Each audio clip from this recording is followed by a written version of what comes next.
मित्रों नमस्कार, आप है बसंत गुरु जी के साथ। आओ मेडिटेशन करें और मुक्त हो जाएं, आओ ध्यान करें और मुक्त हो जाएं। पर मेरे मित्र कहते हैं, गुरु जी हम तो मुक्त होने के लिए जीवन थोड़ी जी रहे हैं। जब मुक्त हो जाएंगे तो इस संसार में फिर इस संसार का उपभोग कौन करेगा? यह संसार हमारे लिए बना है, पर हम इस संसार में जब तक हैं तब तक हम इस संसार से विदा कैसे हो जाएं? तो मेरे मित्र थोड़ी समझ के फेर है। जब हम ये कहते हैं कि आओ मुक्त हो जाएं, तो इसका साधारण सा मतलब होता है, सीधी और मतलब है कि आप स्वतंत्र हो जाएं। आप अपने बनाए हुए अनुशासन में आप अपना जीवन जिए। आप जो बीज बोते हैं वह बीज बार बार यदि फल देने के लिए वृक्ष बनेगा तो बीज बोने के लिए आप स्वतंत्र तो हैं, पर फल पाने के लिए स्वतंत्र नहीं है, क्योंकि बीज बोना आपका अधिकार है।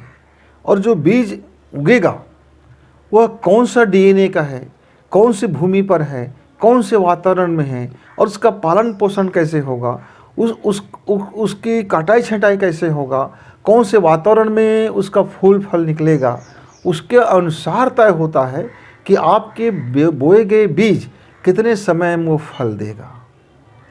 फिर वो फल आपके हित में है कि नहीं हित है, आप डिसाइड नहीं कर सकते मित्र। केवल बीज बोने का आप डिसाइड कर सकते हो। हाँ, बीज आपका चयन करने का अधिकार आपको है कि आप कौन सा बीज बोना चाहते हैं।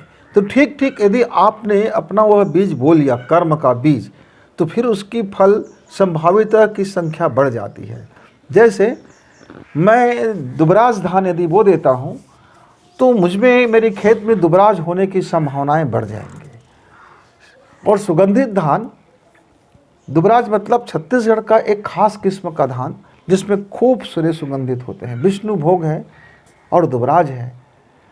तो अब मान लीजिए मैं खेत गया था, एक बार मैंने तो दुबराज धान बोया था, पर मैं क्या देखता हूँ उसमें उस धान के अतिरिक्त और ढेरों सारी चीज़ जाम गए थे। मैंने दुबराज का बीज तो अपने खेत में बोया था और बीज समझ के बोया था, सारा बीज दुबराज है ये सोच के भी बोया था। पर मैं क्या देखता हूँ, जब वहाँ जितने भी अखवाएँ उगे, अंकुरित हुआ, तो उसमें दुबराज के अलावा न जाने कितने खरपतवार और कितने इतने ऐसे ऐसे धान उगाए जो घटिया वैरायटी का था। मैंने तो शानदार वैरायटी का बीज बोया था। बस चूक कहाँ हो गया, मैं ये सोचा कि ये जो बीज है ये शानदार बीज है, जबकि वह वृक्ष जिस फल से यानी जिस धान से मैंने बीज को मैं इकट्ठा किया था वो शानदार था, वो पुराना वाला बीज शानदार था। अब उसमें से वो उग आया। उगने के बाद किसी ने किस प्रकार की खाद डाला, पानी डाला, वातावरण दिए, कई प्रकार के घटनाक्रम हुआ। इसके बाद उससे जो बीज बना उसमें वह गुणवत्ता नहीं रहा। अब वह गुणवत्ता नहीं रहा, पर मैंने क्या समझा था ये तो वही गुणवत्ता की बीज है, तो मैंने भी उस बीज को बो दिया। उसमें से 70% मुझको लगा कि ये मेरे अनुकूल नहीं है। मैंने कटाई छटाई की, निदाई गुड़ाई किया और सारा चीज़ जतन करते हुए गया। फिर धान की बाली निकल गई, दूध भरने का समय आ गया और एक ऐसा प्राकृतिक विपदा आ गया कि सारी फसल चौपट हो गया, कुछ भी राई रत्ती ना बचा। अब बीज तो बोया था मैं दुबराज का, मेहनत भी करी थी अपनी शानदार, पर एक ऐसी परिस्थिति आ गया जो मेरे खेत को सत्यानाश कर दिया। सारा जितना भी रोपण का कार्य था वो सब के सब मिट्टी में मिल गए। अब मैं बीज नहीं भी बोऊंगा तब भी से उस खेत में फसल उगेगी, लेकिन धान का नहीं मित्र, खरपतवारों का, झाड़ झंखाड़ों का। इसी तरह से जीवन में हम बिना होश पूर्वक जब कर्म करते हैं, और कई बार होश पूर्वक भी कर्म करते हैं, और कर्म करते हुए हम सोचते हैं कि मेरा हर कर्म ठोस है, पर न जाने उसमें कितने पोंछ निकल जाते हैं। हम सोचते हैं कि मेरा हर कार्य शानदार है, पर उसमें न जाने कितनी गलतियाँ निकल जाती हैं मित्रों। तो इसीलिए कहते हैं हमारे ऋषि कि ध्यान करो मुक्त हो जाओ। तो यहाँ जब हम ध्यान करने की विधि जब कहते हैं मित्र, तो ध्यान करने की कई विधियाँ हैं, और जो सबसे सरल विधि है उससे हम मुक्त नहीं हो सकते। कौन सी सरल विधि? कि भैया आप सुखासन में बैठ जाओ, पद्मासन में बैठ जाओ, पालथी मार के बैठ जाओ, आँख बंद कर लो, धीरे धीरे सांस को कम कर लो, सांस की गति को स्थिर कर लो। आप मन से कहते हैं कि अब मन को स्थिर करो, शरीर स्थिर, मन शांत। बोल रहे हैं लेकिन मन है, मन ही बोल रहे हैं मन को शांत, और मन शांत नहीं हो रहा है। अब हम आँख बंद किए बैठे हैं, मेरे अड़ोसी पड़ोसी दुनिया को लग रहा है कि वाह वाह गुरुजी क्या ध्यान कर रहे हैं। अब मेरी आरतियाँ होने लगी, फूल मालाएँ चढ़ने लगी। अब मैं भयभीत हो गया। अब मैं कहूँगा भैया कि मुझसे ध्यान नहीं लगता तो जग घसाई हो जाएगा। तो मैं और गहरी आंख बंद कर लिया और सोच रहा हूँ, ऐसे बीच बीच में खोल के देख रहा हूँ कितने लोग आरती में आए हैं, कितने लोग चढ़ावा चढ़ा रहे हैं, कितने लोग कह रहे हैं कि मेरी तारीफ़ के पुल बांध रहे। अब मेरा ध्यान लगा नहीं है, पहले भी नहीं लगा था, अब भी नहीं लगा है, पर लोग कह रहे हैं मैं ध्यानी हूँ। अब मेरे शब्द से जो निकल गया तो फिर अब ध्यानी का हर वचन ज्ञानी है। अब ज्ञानी और ध्यानी बन गए, अब हो गया ना कार्य, हो गया, फिर मिट्टी पलित हो गया ध्यान का। तो मित्रों, जब साधना की जाती है तो साधना का ध्यान अलग होता है। मंत्र जप की जाती है तो मंत्र जप का ध्यान अलग होता है। जब हम हवन करते हैं तो हवन का ध्यान अलग होता है। लेकिन जब हम कार्य करते हैं तो कार्य का ध्यान अलग होता है। और हमारे गुरुदेव कहते हैं, हमारे ऋषि कहते हैं कि जो होशपूर्वक जो कार्य करे वही मुक्त ध्यान है, वही सहज समाधि है। खाली बैठकर ध्यान करे वो सबसे कमज़ोर ध्यान है। यानी आपने बैठ गया, अब आपने क्या कर रहे हैं, आप कोशिश कर रहे हैं बंद आँख करके अंदर कुछ सोचने के लिए, लेकिन आपके पास कोई वर्क है, होमवर्क है, अपने भीतर झांकने के लिए है, विवेचना करने के लिए है, अंतर मन में यात्रा करने के विचार है, तब आपने आँख बंद करके अपने समय पे बैठे तो ठीक। लेकिन कब आँख बंद करें मित्रों? आप दिन में अपना कर्म करो और रात में आपको नींद में जाना है, सोना है, तो सोते समय दोनों कार्य कर लो। आप ध्यान में जा कर के सो जाओ। इससे क्या होगा, आपका समय भी खराब नहीं होगा और आपका ध्यान भी लग जाएगा। तो ध्यान मतलब अब यहाँ क्या होगा, अब यहाँ आपका मन और शरीर रिचार्ज हो जाएगा, विश्लेषण करेगा कि कल आपके जीवन में क्या क्या हो गया, वो सारी चीज़ों का हिसाब किताब होगा। अब हिसाब किताब होने के बाद कटनी छटनी तो आपको करना है, बीज में कटाई छटाई तो आपको करना है, नया बीज बोने की तैयारी तो आपको करना है।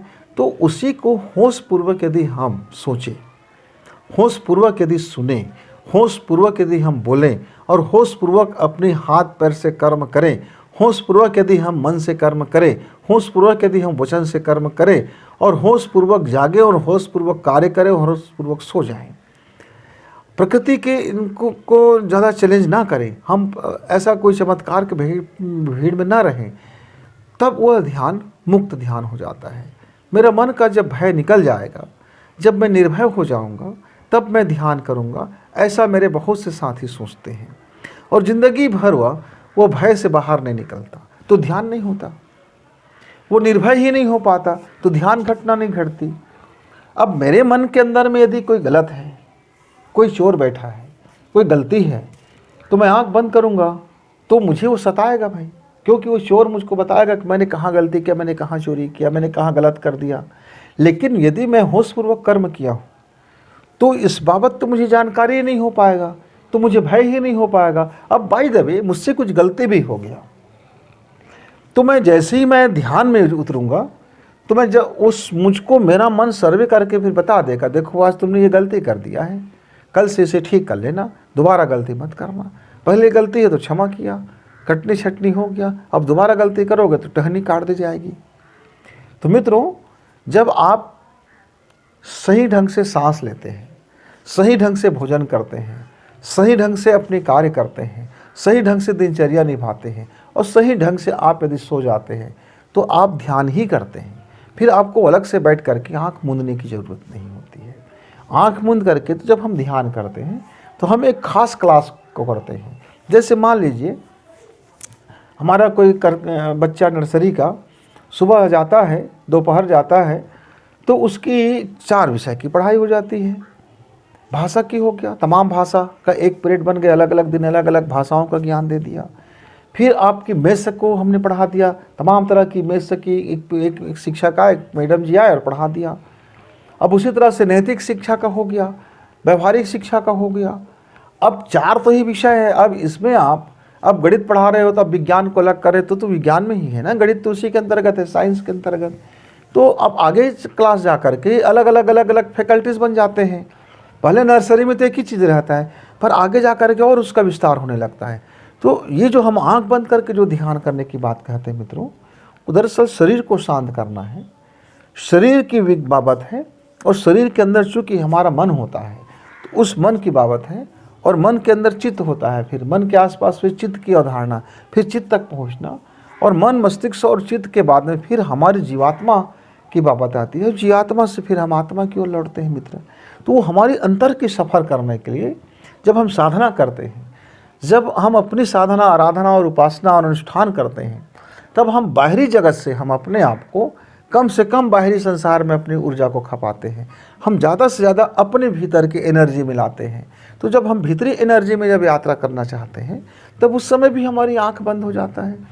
अब मेरे कई मित्र हैं, मंत्र जप करते हैं तो आंख खोल के करते हैं तो त्राटक करके कर सकते हो, तब भी ध्यान घटित होगा। आप आंख बंद के करते हो लेकिन आपका त्राटक नहीं हो रहा है तो फिर ध्यान घटित होना मुश्किल है। तो ध्यान की बहुत पैमाना, बहुत व्यापक चीज़ है मित्र। लेकिन आप प्रारंभ में ही आप यदि बिंदु योग से शुरू करते हैं, बिंदु योग, उसके बाद दर्पण योग, यानी खुद की नज़र को खुद से त्राटक करना, खुद की आंखों को खुद से देखना और खुद के अंदर प्रवेश करना, स्वयं से बातचीत करना और बिल्कुल त्राटक कर लेना, टकटकी लगा लेना। तो एक जो एक प्रकाश के माध्यम से, इस कैमरा के माध्यम से, इस एनर्जी से हम लौटते हैं भीतर की ओर। हम देख तो रहे हैं बाहर को, पर वो हमारा चित्त भ्रम हो करके एक ऐसा हमारे अंदर में मस्तिष्क में आदेश पारित करता है कि वो लौट करके हमारे अंदर की यात्रा में चला जाता है। और फिर हम देखते क्या है, कुछ दिनों में एक मामूली इसी प्रयोग के बाद में हमारा अंदर का भय जाता रहा, क्योंकि अब हम कर्म होशपूर्वक करने के लिए करने लगे। अब मुझसे जो जीवन में गलतियाँ हो चुका है, अब हम उसको स्वीकार रहे हैं। तो जब हम स्वीकार भाव से जीवन जीते हैं तब हमारी ज़िंदगी में निर्भयता आ जाता है। और यदि मैं अपने काम में दुर्व्यवहार, दुराचार और नकारात्मक चीज़ें या किसी के बदले की भाव मैंने समाप्त कर दिया, मैं अपना अब जो मेरा कर्म है, जो निमित्त कर्म है, जो मेरा कर्तव्य कर्म है, अब उस कर्तव्य कर्म के ही अनुसार में यदि मैं अपना कार्य करता हूँ, चाहे मैं व्यापार करूँ, नौकरी करूँ, अपना बिजनेस करूँ, खेत का काम करूँ, या फिर मैं रेवड़ी का काम करूँ, चाहे चप्पल जूता पॉलिश मारने का काम करूँ, चाहे मैं जा कर के कप प्लेट उठाने का काम करूँ, या चाहे मैं जा कर के स्कूल में पढ़ाने का काम करूँ, या चाहे मंदिर में जा कर के पूजा का काम करूँ, या हवन इत्यादि करूँ, या फिर मैं आपके सामने बैठ कर के मोटिवेशन करूँ, मेरा यदि वो निमित्त कर्म केवल वो मेरा कर्तव्य कर्म है और उस कर्तव्य कर्म के अनुसार से मैं ये कार्य कर रहा हूँ और इसमें मेरा अटैचमेंट नहीं है, यानी जो मैं करूँगा उसका फल मिलेगा, वो मुझे स्वीकार है। स्वीकार भाव अटैचमेंट नहीं कहलाता, पर फल को सुनिश्चित करना अटैचमेंट कहलाता है कि मैंने भैया इस मामले में 1 रुपया लगाया है, अब मुझे 10 रुपया पक्का मिलेगा।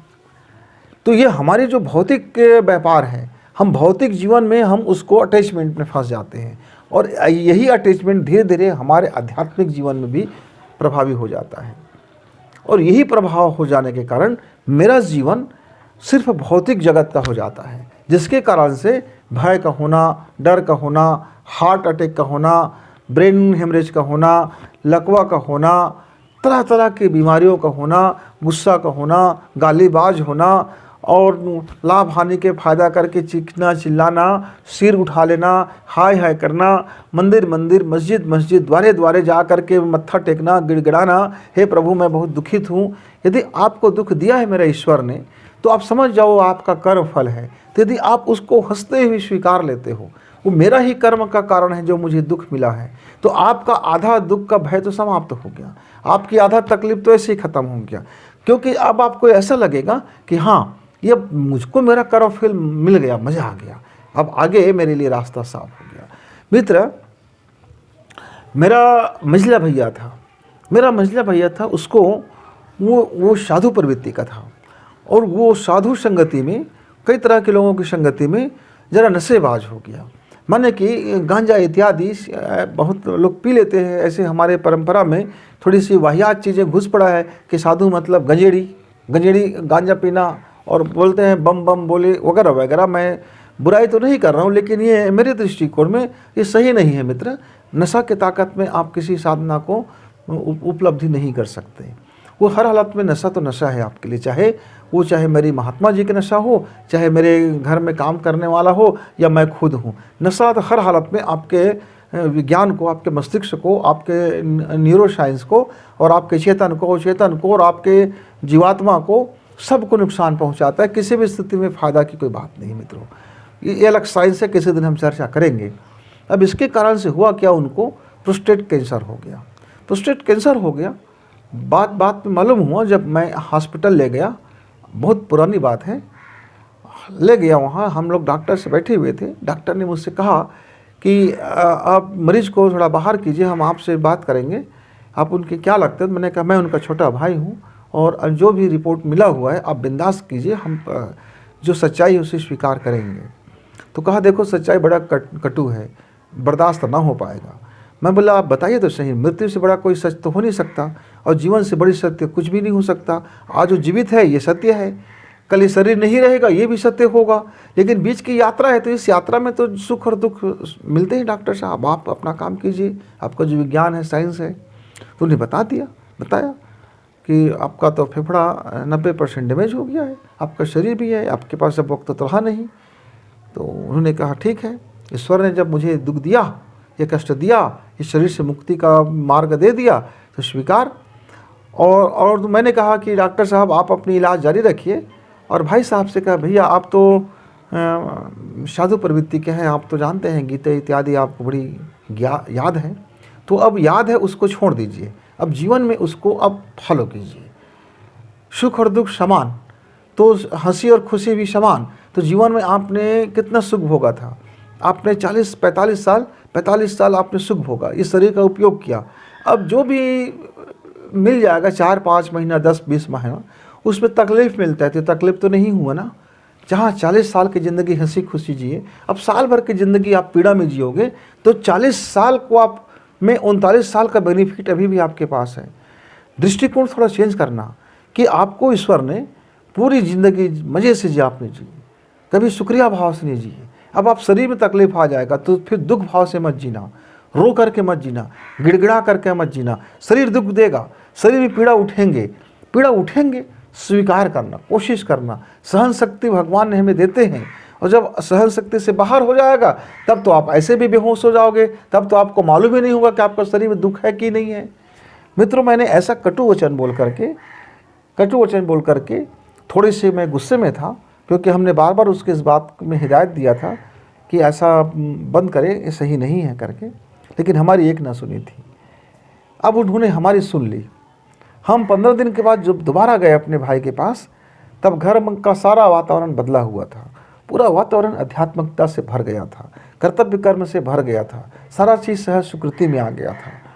अब वो एक वास्तव में एक साधु बन गया था। अब उसने जीवन की जितने भी चीज़ें हैं वो सब चीज़ उसमें उतर गया था। सब डर के मारे नहीं था, निर्भय होकर के अभयपूर्वक उसने जीवन जिया। तो उसने मुझसे कहा 6 माह के बाद, भाई मेरा जीवन अब अभय हो गया है, अब मैं निर्भय हो गया हूँ। बस एक लालसा मन में रह गया है, कहीं कसक के आ जाता है, एक पीड़ा रह गया है कि मैं बिटिया का पानी ग्रहण कर लूँ, तो मेरे जीवन के चाह पूरा हो जाता। मैंने कभी अब मेरे जीवन में कुछ चाह बचा नहीं है। मैंने सारा चीज़ आकलन किया, मूल्यांकन किया, ईश्वर ने मुझे बहुत दिया। बस एक बात रह गया, मेरी बड़े दुलारी बेटी है, मैं बहुत उससे मोह करता हूँ। ये यदि मैं पानी ग्रहण कर लूँ तो मेरा यह मोह भी जाता रहेगा और मैं मुक्त हो जाऊँगा, निर्मुक्त होकर के शरीर त्याग कर सकूँगा। तो मैं बोला कि इसके बाद ऐसा तो ना हो जाए कि फिर ये चाहत वो चाहत। बोले नहीं, कोई चाहत नहीं हो, ये आखिरी है। और हमने उसकी अनन फानन में बिटिया की विवाह रचाई और वो पानी ग्रहण किए। और पानी ग्रहण करने के बाद वो जिस दिन अपनी मृत्यु को गले लगाया, बहुत शांति से गले लगाया, और अपने घर में मृत्यु से पहले उन्होंने 2 घंटा पहले घर में सबको बता दिया कि अब हम समाधि में जा रहे हैं। अब हमारा ये शरीर तो रह जाएगा, इस मिट्टी का शरीर, और हम सूक्ष्म हो जा रहे हैं। रोना नहीं है, गाना नहीं है, यात्रा है, और हमें यात्रा मंगलमय हमारी यात्रा है, और हम मुक्त यात्रा में जा रहे हैं। इसलिए घर में मातम मनाने की ज़रूरत नहीं है। मित्रों, ऐसा उन्होंने कहा, और रात के भिनसारे के समय था। घर वाले लोगों ने जब तक तैयारी करते, कुछ बात करते, और उसने अपनी गोबर से अपने 6 फीट की ज़मीन लिप ली, और उस ज़मीन में लिप करके वह अब गीता पुस्तक बगल में रख लिया सिराने पर, और शवासन मुद्रा में गए, और एक गहरी सांस खींचा, और गहरी सांस खींच करके वो परमात्मा में विलीन हो गया। तो उनकी इस बीमारी के दौरान जो हम दोनों भाई चर्चा करते थे, जब दोनों भाई चर्चा करते थे तो लोगों को लगता था कि यहाँ बीमारी है कि सत्संग हो रहा है, कि यहाँ खुशी की बात है, यहाँ बीमारी एक खुशी की बात है, जीवन में तकलीफ एक खुशी की बात कैसे हो सकता है। तो थोड़ा सा लोगों को हम लोग सर्किट माइंड लगने लगे थे। हॉस्पिटल में भी जाते थे तो डॉक्टर लोगों को भी लगता था कि हम दोनों भाई सर्किट हैं, क्योंकि उनके पास जब लगा कि अब इस शरीर का जीवन कम है, तब उसने अपना 100% ध्यान अपने वास्तविक प्राण पर लगा दिया था, और वो पूरा 24 घंटे बात करते, जागते, खाते पीते वो ध्यान में रहने की चेष्टा करता, अभ्यास योग करता। जब उनका पीड़ा गहरा हो जाता तब उन्होंने कोई पेन किलर लेना बंद कर दिया। बोले पेन किलर मत दो, पेन किलर से होगा क्या कि मेरा कर्म फल फिर बचा रह जाएगा, और मुझे फिर किसी न किसी जीव में जन्म लेना पड़ेगा। इसलिए अवसर दिया है मुझे ईश्वर ने अपने प्रायश्चित करने का, अपने कर्मों को हिसाब करने का, तो मुझको फल को लेने दीजिए, स्वीकार। और जिस समय उसने स्वीकार किया, उस कैंसर की भयानक पीड़ा को भी उसने हंस करके जिया। मित्रों, तो ध्यान का जीवन कैसा होता है, मैंने अपने आँख से देखा कि जब व्यक्ति ध्यानपूर्वक जीवन जीता है तो गंभीर से गंभीर दर्दनाक पीड़ा को भी वो किस तरह से हंसते हुए अपना लेता है। उसके चेहरा में म्लान नहीं होता, कोई कुम्हलाहट नहीं होती, और वह हंसते हुए उस पीड़ा को स्वीकार कर लेता है। मित्र, जब आप ध्यान में उतरते हैं तो आजीवन आपका ऐसे ही निर्भय हो जाता है, कर्म आपका अभय हो जाता है। फिर आप निष्प्रिय होकर के कर्म करते हैं, फिर कोई उसमें अटैच नहीं रह जाता कर्म में, भले ही आपका कर्म जितना होगा। तो मित्रों, मैंने तो अपने आँख से देखा है, जीवन में इसको उतरते हुए देखा है। और फिर मैंने उसके बाद से बचा हुआ जो हमारा जो समय रहा, आज से ये 20 साल पुरानी बात है, तो हमने अपने जीवन में कई तरह की यात्राएं देखी है, कई तरह की पड़ाव से गुजरे हैं, लाइफ का कई जज्बात देखे हैं, हमने इसको धरती पे उतरते हुए देखा है, और पाखंडी लोगों के बीच भी देखा है। तो इसलिए हम आपसे यही आग्रह करते हैं, निवेदन करते हैं, ध्यान में पाखंड ना करें। ध्यान को पहले समझें, ध्यान के पहले चिंतन करें, मनन करें, और एक उद्देश्य तैयार करें, और उस उद्देश्य को प्राप्ति के लिए यदि आप लग जाए तो जैसे आप होश से भरेंगे आपका ध्यान घट जाएगा। साधना है, उपासना है, परमात्मा में विलीन होना है, तो उसकी अलग ध्यान।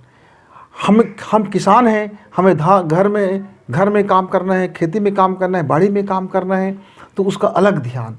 माता जी है, रसोई में काम करना है, खाना पकाना है, तो उसका अलग ध्यान।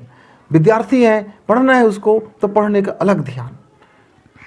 तो मित्रों, आप जिस कर्म में हो उस कर्म के अनुरूप अपना ध्यान को उतारिए।